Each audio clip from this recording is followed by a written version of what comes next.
L'invité de ce Smart Impact, il est avec nous en duplex, c'est Philippe Poetos, le directeur de l'Office du tourisme de la station de ski des Carreaux en Haute-Savoie. Bonjour, bienvenue. Les Carreaux qui fêtent leurs 90 ans, création de la station en 1936. Elle est dans un domaine qui s'appelle le Grand Massif, c'est ça? Expliquez-nous. Posez-nous le décor en quelque sorte. Bonjour à tous. Donc la station est née en 1936, à l'automne 36. Donc les Carreaux, c'est la porte d'entrée du domaine du Grand Massif, qui comporte les stations de Samoin, Morillon, Flaine et Six-Fer-à-Cheval. Donc voilà, et ce domaine fait partie, on va dire, des 5-6 plus grands domaines de France, avec à peu près 250 km de ski au pied. Et la station des Carreaux est une des portes d'entrée du Grand Massif, et qui permet, avec son village authentique adossé à un grand domaine, d'avoir une activité hivernale et estivale pour permettre aux vacanciers de venir séjourner chez nous. Alors il y a beaucoup de neige, j'imagine, là en ce moment? Oui, en effet, il y a énormément de neige. C'est vrai qu'on est sur des risques qui évoluent chaque jour entre 4 et 4 sur 5, qui posent pas mal de soucis. C'est vrai qu'on parle de dérèglement, de changement climatique, et cette année, on est sur un hiver particulièrement enneigé, ce qui nous ravit tous. Mais cette semaine, nos vacanciers auront eu pratiquement 6 jours sous la neige. Ouais. Avec effectivement ces enjeux climatiques dont on va parler, vous allez nous présenter un nouveau télésiège que vous avez inauguré il y a quelques semaines, qui est en quelque sorte dans une logique d'économie circulaire. Vous nous raconterez tout ça, mais sur l'avenir des stations de ski, c'est vrai qu'il y a il y a un vrai questionnement sur, alors là il y a beaucoup de neige, mais sur la régularité de la neige, sur l'utilisation des canons à neige et donc sur le partage de l'eau. Comment vous intégrez cette nouvelle donne à votre stratégie? En fait, le maître mot, je dirais qu'aujourd'hui, c'est le maître mot, c'est adaptation. Aujourd'hui, on voit qu'avec ces dérèglements, ces changements climatiques, on voit l'année dernière ce manque de neige en fin de saison, ça nous demande tout le temps beaucoup de réflexion, mais le maître mot, c'est vraiment s'adapter en permanence. Donc l'adaptation, c'est diversifier l'offre touristique, par exemple, proposer un tourisme peut-être pas toujours 4 saisons en fonction des territoires, mais au moins 3 saisons, c'est-à-dire l'été, l'hiver et les ailes de saison. Développer, vous le disiez, des formes de sobriété. Donc on peut parler de sobriété énergétique, mais également sobriété financière. C'est que les communes sont quand même pas mal impactées. Et puis enfin, adapter nos infrastructures par rapport à ces changements. Je donnerai un ou deux exemples, mais s'il y a moins de neige à 1200 mètres, eh bien certains équipements sont remontés à des altitudes vers 1500-1600 mètres, ou par exemple parfois on va dire que le départ des écoles de ski, on l'a repensé avec l'espace débutant pour le remonter à 1800 mètres. Voilà ces adaptations, plus que la diversification, parce que la diversification, faut qu'on se parle vrai, pas qu'on se mente. Les stations de sport d'hiver, depuis plusieurs décennies, on travaille dessus, puisqu'on avait des patinoires déjà, on avait d'autres activités. Voilà, donc vraiment, c'est cette adaptation à ce changement, à cette évolution climatique. On est en plein jeu olympique qui se déroule en Italie cette année à Cortina et Milan. Belle publicité pour les sports d'hiver. Dans 4 ans, ce sera en France.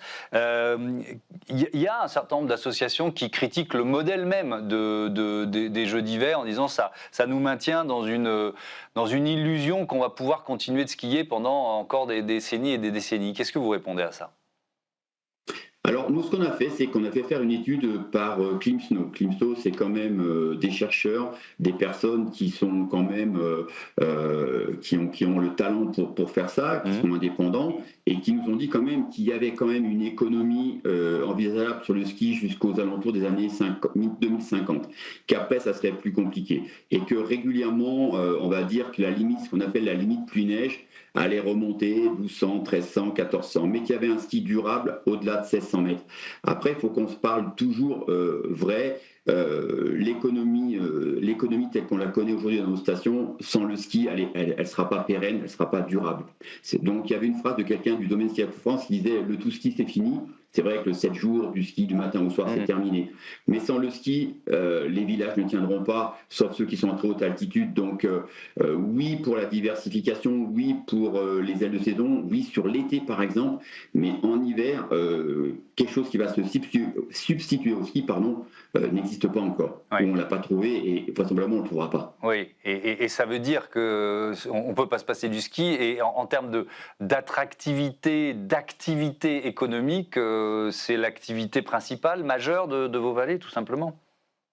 C'est ça. En fait, on va donner un chiffre. Le Domaine skiable de France nous dit que pour 1 euro de remontée mécanique, 5,50 € dans l'économie. Donc nous, on a à peu près une remontée mécanique qui fait 14 à 15 millions. Vous faites le calcul, on n'est pas loin de 80 millions d'euros dans l'économie circulaire de la station, près de 1000 emplois saisonniers. Et il n'y a que le ski qui peut permettre ça. C'est vrai que le ski fait rêver, le ski a cet engouement-là. Remplacer le ski, on trouvera des activités de substitution, mais qui n'arriveront pas à générer une telle économie et de soutenir, on va dire, les bars, les restaurants, les loueurs, les prestataires d'activités, et même des infrastructures. Alors il y a un enjeu qui est quand même majeur, c'est l'enjeu des logements dans toutes les stations de ski, et pas seulement en France, parce que la plupart de ces logements, ils ont été construits à une époque où on se préoccupait peut-être moins de dérèglement climatique, donc il y a quand même pas mal de passoires thermiques. Là, il y a un montant d'investissement qui est lourd à assumer. En fait, les collectivités, vous savez que cette fameuse taxe d'habitation, cette surtaxe au niveau des résidences secondaires, beaucoup de collectivités l'ont fléchée vers l'habitat, le logement, et surtout par rapport au logement des saisonniers. C'est vrai que dans les années 70-80, on avait beaucoup d'appartements, vous savez, qui faisaient 16-17 mètres carrés, ces fameuses studettes, où pour mettre le lit, il fallait fermer le frigidaire ou des choses comme ça, et qu'aujourd'hui, c'est plus du tout dans l'air du temps et que les consommations ont changé. Et donc, il y a vraiment des plans qui sont aujourd'hui pour la rénovation, pour racheter 2 ou 3 appartements et en faire un beaucoup plus grand, et également essayer pour ce logement saisonnier qui est vraiment crucial dans nos stations. On entend beaucoup parler de booking, d'Airbnb, de location saisonnière, où les gens en 1 semaine ou 2 semaines font des profits assez importants, et où on a vraiment, vraiment beaucoup de mal à loger, même les habitants à l'année. Aujourd'hui, des villages comme nous, essayons vraiment d'attirer des personnes pour vivre ici à l'année, dans un très beau contexte, dans un milieu incroyable. Il faut faire face à ces coûts et à ces logements qui est très très compliqué. Alors, on en vient à ce télésiège là que vous avez inauguré il y a quelques semaines. Alors, il est un peu particulier. Il est quoi? Il est reconditionné, c'est ça? Alors, c'est vrai que ça va devenir quelque chose qui va vraiment être de plus en plus dans l'air du temps, avec les enjeux économiques. Et comme nous, par exemple, nous sommes une SEM au carreau, c'est-à-dire que c'est la collectivité qui est majoritaire de nos remontées mécaniques. Et autour, l'autre opérateur, c'est la compagnie des actes, la Caisse des dépôts et consignations. C'est vrai qu'on a fait le choix dès le début d'une réflexion autour d'un télésiège d'occasion. Donc un télésiège d'occasion, ça voulait dire imaginer son reconditionnement. Voilà. Donc qu'est-ce que ça voulait dire? Ça voulait dire on l'a acheté dans les Pyrénées, on l'a démonté, on l'a transporté chez nous, et après on a gardé à peu près 70 à 80% des pièces, mais qu'on a quand même toutes revérifiées une par une, et on a changé 20 à 30% des pièces, essentiellement les gares de départ d'arrivée, le câble, les sièges, voilà, pour arriver à remonter un télésiège. Et si vous le voyez, vous êtes bluffé, on dirait un œuf.